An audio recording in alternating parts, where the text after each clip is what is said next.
स्वागत आपका। मैं हूं आपके साथ मंगला सक्सेना। भारत में पूरे साल त्योहार मनाए जाते हैं, लेकिन अगस्त का महीना कुछ खास होता है और ऐसा होता है जिसमें सबसे ज्यादा पर्व मनाए जाते हैं। भाई बहन का टूट रिश्ते वाला रक्षाबंधन भी आने वाला है, लेकिन एक कंफ्यूजन है तारीख को लेकर कि 8 को मनाएं 9 को मनाएं।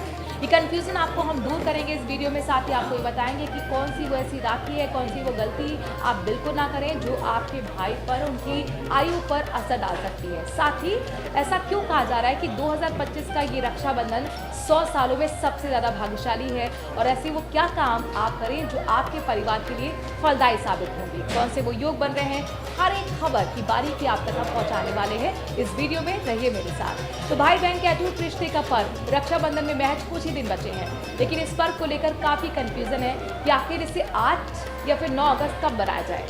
अगर आप भी इस बात को लेकर थोड़ा परेशान हैं, कंफ्यूज हैं, तो आपकी इस परेशानी को हम दूर किए देते हैं। पंचांग के मुताबिक इस साल रक्षाबंधन शनिवार यानी 9 अगस्त 2025 को है। इस वर्ष पूर्णिमा तिथि को शुरुआत 8 अगस्त को दोपहर 2:12 पर होगी और समाप्त 9 अगस्त को दोपहर 1:24 पर होगी। रक्षाबंधन बनाने का जो शुभ समय है वो जान लीजिए। 9 अगस्त को राखी बांधने का शुभ मुहूर्त सुबह 5:47 से दोपहर 1:24 तक रहेगा। इस साल रक्षाबंधन प्यार, हंसी और एक वचन के साथ मनाया जाने वाला त्योहार हर बार की तरह मनाया जाने वाला है। भाई अपनी बहनों की रक्षा का वचन लेते हैं और बहनें अपने भाइयों के दीर्घ और समृद्ध जीवन की प्रार्थना करती हैं। लेकिन इस साल कुछ ऐसा असाधारण होगा जो इस त्योहार को और भी खास बना देगा। एक खगोलीय योग जो कि 95 साल बाद हो रहा है।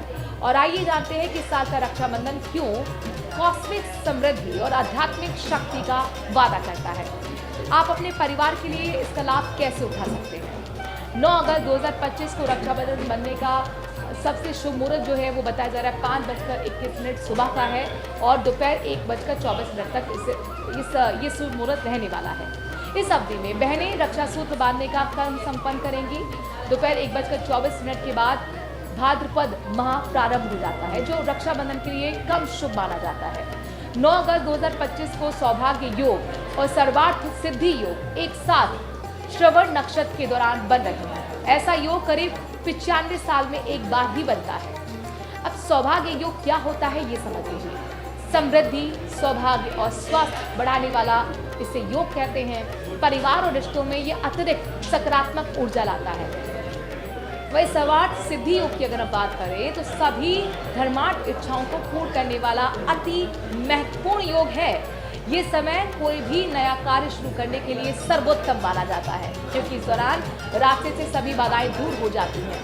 श्रवण नक्षत्र रिश्तों को मजबूत करने और आस्था गहरा करने और आध्यात्मिक शक्ति बढ़ाने वाला शुभ नक्षत्र है। इन सबका संगम रक्षाबंधन के इस आयोजन को एक अनोखा और कॉस्मिक जैकपॉट बना देता है। जब एक साल में पूरे सितारे भी अपनी रक्षा और समृद्धि के लिए साथ खड़े हों तो इस पवित्र रस्म का महत्व और भी बढ़ जाता है।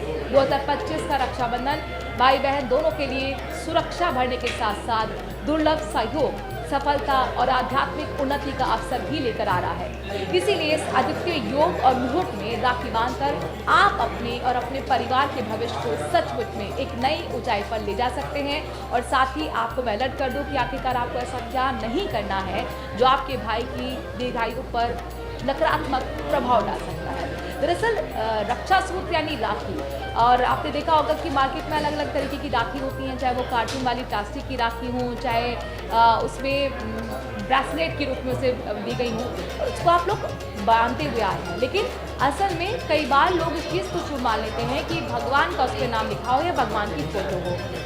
वो आस्था दिखाने का आपका अपना तरीका हो सकता है, लेकिन जो एक्सपर्ट हैं इस फील्ड के, यानी कि जो पंडित हैं, उनका साफ तौर पर कहना है कि कई बार जब आप इसे बांध देते हैं और जब रक्षाबंधन गुजर जाता है कुछ दिनों बाद उस राखी को ऐसी खोल के कहीं भी रख दिया जाता है, तो ऐसे में जो फोटो है भगवान की, जो नाम है, वो कूड़े में चला जाता है। और इससे सही मायने में जो हमारे भगवान हैं जिनको हम पूजते हैं उनका एक तरीके से अपमान होता है, जिसका असर नकारात्मक तौर पर पड़ सकता है, नकारात्मक ऊर्जा आ सकती है। और इसीलिए आप महत्वपूर्ण होगा, ये होगा, ज़रूरी होगा कि आप इस तरीके की राखी यानी कि भगवान का नाम अगर लिखा हो या भगवान की फोटो वाली राखी लेने से बचें।